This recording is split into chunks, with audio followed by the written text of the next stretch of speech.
Hello दोस्तों, एक और नई कहानी के साथ हाजिर हैं आपके लिए बेइंतहा मोहब्बत। उस रात ठीक 12 बजे किसी ने सावन के कमरे के दरवाजे के नीचे एक पुराना हल्का सा भीगा हुआ लिफाफा सरका दिया।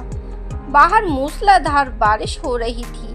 बिजली की तेज चमक हर कुछ मिनट बाद पूरे कमरे को रोशन कर देती और फिर सब कुछ पहले से भी गहरे अंधेरे में डूब जाता। सावन ने जैसे ही लिफाफा उठाया, उसके हाथ अपने आप कांपने लगे। उस पर नीली स्याही से सिर्फ एक नाम लिखा था, सावन। लिखावट को देखते ही उसकी सांस जैसे रुक गई। यह लिखावट वह हजारों में भी पहचान सकता था। यह पूर्वी की लिखावट थी, वही पूर्वी जो 6 महीने पहले अचानक बिना किसी निशान के गायब हो चुकी थी। पुलिस ने खोजा, परिवार ने खोजा, दोस्तों ने खोजा, लेकिन उसका कोई पता नहीं चला। सावन ने कांपते हाथों से लिफाफा खोला। भीतर सिर्फ एक कागज था जिस पर लिखा था, अगर तुम्हें अब भी मुझ पर उतना ही भरोसा है जितना उस आखिरी शाम का था, तो कल रात ठीक 12 बजे पुराने चांद महल में आना। लेकिन याद रखना, वहाँ जो भी दिखाई दे, मेरा नाम मत पुकारना। अगर तुमने मेरा नाम लिया तो हम हमेशा के लिए बिछड़ जाएंगे। सावन की धड़कन इतनी तेज हो चुकी थी कि उसे अपनी ही सांसें सुनाई दे रही थीं। उसने खत को कई बार पढ़ा। हर बार वही सवाल उसके मन में उठता, क्या पूर्वी जिंदा है या उसके नाम का कोई इस्तेमाल कर रहा है। 6 महीने पहले वह शाम उसकी आंखों के सामने किसी फिल्म की तरह घूमने लगी। कॉलेज का आखिरी दिन था। कैंपस में विदाई का माहौल था। हर तरफ हंसी, तस्वीरें और गले मिलने का सिलसिला चल रहा था। लेकिन सावन की नज़र सिर्फ एक चेहरे को ढूंढ रही थी। तभी अमलतास के पेड़ के नीचे पूर्वी ने उसे खड़ा देखा और मुस्कुराकर हाथ हिलाया। उस मुस्कान में ऐसी सादगी थी कि सावन हर बार उसे देखकर दुनिया की सारी परेशानियां भूल जाता था। वह उसके पास पहुंचा तो पूर्वी ने शरारत से पूछा, आज भी मुझे इंतजार करवाओगे? सावन हंस पड़ा, अगर इंतजार न करवाऊं तो तुम्हारे चेहरे पर ये प्यारी सी नाराजगी कैसे देखूं? पूर्वी ने बनावटी गुस्से से उसे देखा, फिर खुद ही हंस पड़ी। उसकी हंसी सुनकर सावन को हमेशा लगता था कि जैसे किसी ने उसके दिल में रोशनी जला दी हो। उस दिन दोनों कॉलेज से बाहर निकलकर शहर के बाहर बने पुराने झील वाले रास्ते पर चले गए। हवा में बारिश की नमी थी। झील का पानी बिल्कुल शांत था। दूर उड़ते सफेद पक्षी उस शाम को और भी खूबसूरत बना रहे थे। चलते चलते पूर्वी अचानक रुक गई।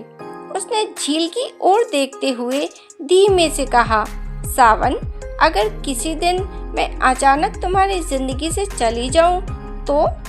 सावन ने तुरंत उसकी बात बीच में ही रोक दी, ऐसी बातें मत किया करो।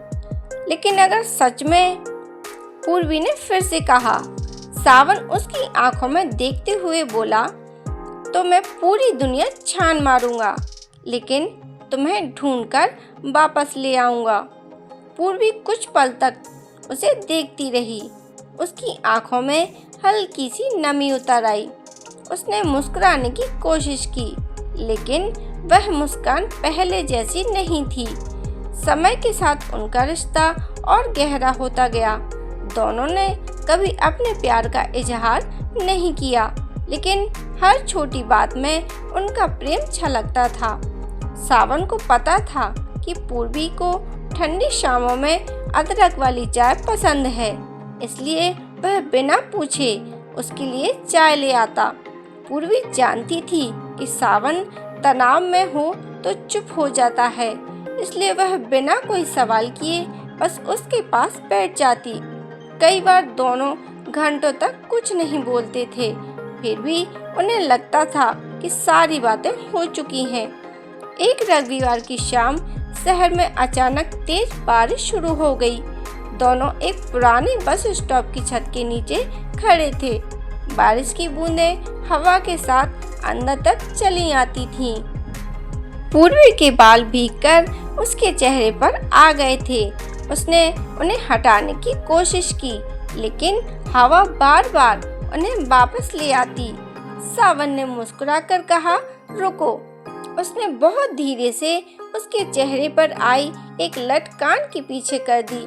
दोनों की नजरें मिली। उस एक पल में जैसे पूरी दुनिया थम गई।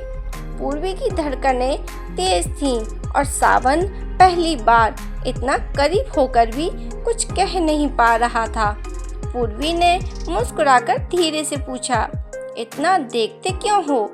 सावन ने नजरें झुकाकर कहा, क्योंकि तुम्हें देखकर हर बार लगता है कि कुछ खूबसूरत चीजें शायद ऊपर वाला बहुत फुर्सत से बनाता है।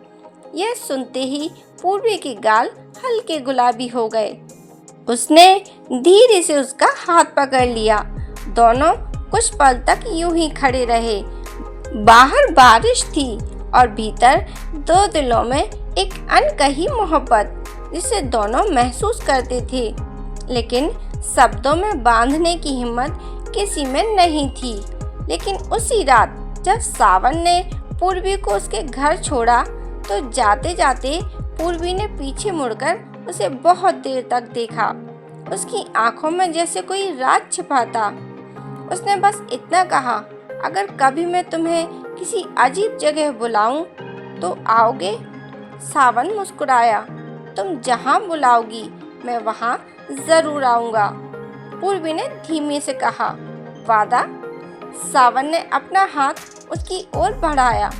पूर्वी ने अपना हाथ उसके हाथ पर रख दिया। दोनों मुस्कुरा दिए। उन्हें नहीं पता था कि यही वादा उनकी जिंदगी की सबसे रहस्यमयी रात की शुरुआत बनने वाला है। अगली सुबह पूर्वी गायब हो चुकी थी। उसका फोन बंद था, कमरा खाली था, किसी को कुछ पता नहीं था।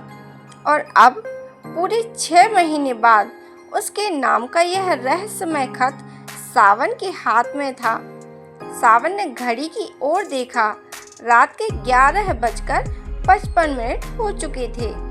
पुराने चांद महल तक पहुंचने में सिर्फ 5 मिनट लगते थे। उसने एक गहरी सांस ली, खत को अपनी जेब में रखा और बिना यह जाने कि वहां उसका इंतजार प्यार कर रहा है या कोई ऐसा रहस्य जो उसकी पूरी जिंदगी बदल देगा, घर से बाहर निकल पड़ा। सावन ने जैसे ही पुराने चांद महल का जंग लगा लोहे का दरवाजा धक्का देकर खोला, उसकी चरमराहट सुनसान रात की खामोशी को चीरती हुई दूर तक गूंज गई। चारों तरफ अंधेरा था। टूटी हुई खिड़कियों से आधी चांदनी संगमरमर के फर्श पर अजीब सी परछाइयां बना रही थी। हवेली के भीतर हवा चलती तो ऐसा लगता मानो कोई बहुत धीमी आवाज में उसका नाम पुकार रहा हो। उसने जेब से वह खत निकाला और आखिरी बार पढ़ा, मेरा नाम मत पुकारना। उसने गहरी सांस ली और धीरे धीरे अंदर बढ़ने लगा। हवेली के बीचों बीच एक पुराना कमरा था, जहाँ कभी शाही महफिलें सजती थीं। अब वहाँ सिर्फ धूल, टूटे झूमर और बीते वक्त की खामोशी बची थी। तभी अचानक हवा का तेज झोंका आया और कमरे के बीच रखा एक सफेद पर्दा लहराने लगा। पर्दे के उस पार किसी लड़की की परछाई दिखाई दी। सावन की धड़कन एक पल को थम गई। उसका दिल जोर जोर से कह रहा था, वह पूर्वी है।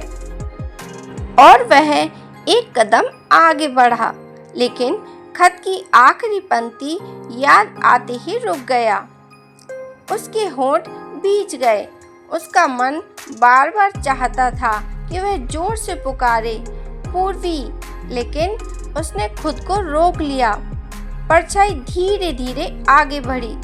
जैसे ही चांदनी उसके चेहरे पर पड़ी, सावन की आंखें भर आईं। वह सचमुच पूर्वी ही थी। वही मुस्कान, वही आंखें और वही मासूम चेहरा। बस फर्क था कि उसकी आंखों में पहले जैसी शरारत अब नहीं थी। एक अनकही उदासी उसकी आंखों में थी। पूर्वी कुछ कदम दूर आकर रुक गई। उसने मुस्कुराने की कोशिश की, लेकिन उसकी मुस्कान में सिर्फ दर्द साफ दिखाई दे रहा था। तुम आ गए? उसने बहुत धीमी आवाज में कहा। सावन उसे बस देखता ही रह गया। 6 महीने की तड़प, बेचैनी और इंतजार उस एक पल में उसकी आंखों से छलकने को तैयार था। वह दौड़कर उसके पास जाना तो चाहता था, लेकिन पूर्वी ने हल्के से हाथ उठाकर उसे वहीं रुकने का इशारा कर दिया। अभी नहीं। सावन ने पहली बार उसकी आवाज सुनी, लेकिन फिर भी वह कुछ बोल ही नहीं पाया। और फिर पूर्वी धीरे धीरे उसके पास आई। अब दोनों के बीच सिर्फ कुछ कदमों का ही फासला रह गया था। उस पल ऐसा लगा जैसे वक्त थम गया हो। तुमने मेरा नाम नहीं पुकारा, पूर्वी ने मुस्कुराकर कहा। सावन ने धीमी आवाज में जवाब दिया, क्योंकि मुझे तुम पर भरोसा है। यह सुनते ही पूर्वी की आंखें नम हो गईं।